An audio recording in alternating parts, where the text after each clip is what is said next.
Okay, here we go. Hello guys. So right now what we're gonna do is to do calibration on this CO monitor. All what we need to do is to follow this one. So first we need to turn off and the isolation bulb clockwise, and then attach this one to the inlet. We have 20 ppm CO, and then we need to have 0.6 okay cubic feet per hour. Next, we'll just insert it and then open the regulator, and then it should be around 0.6.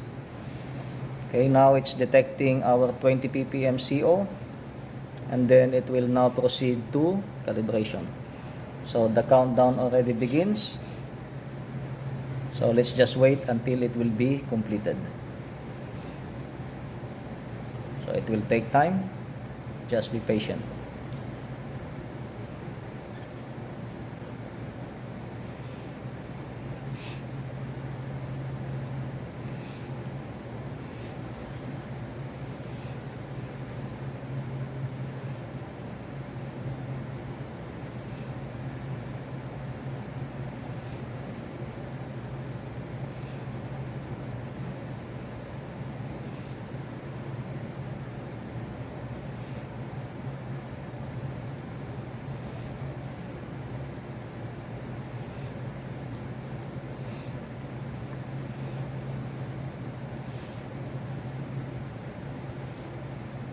Okay, G set,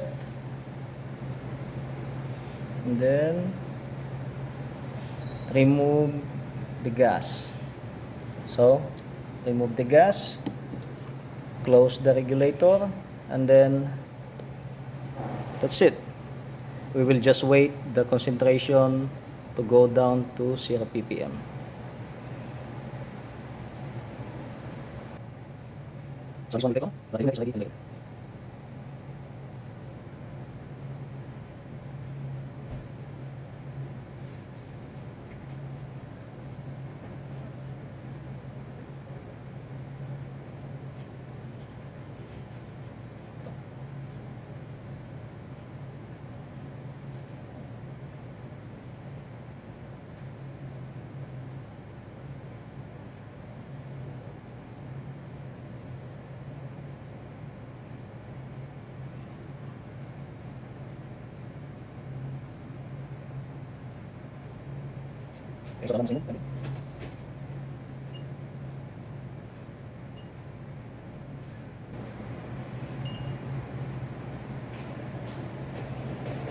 Boss, diyan.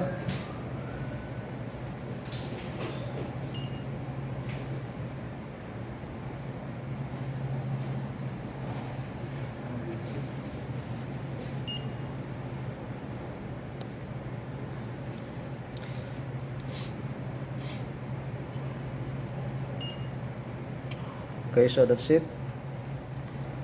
Thank you.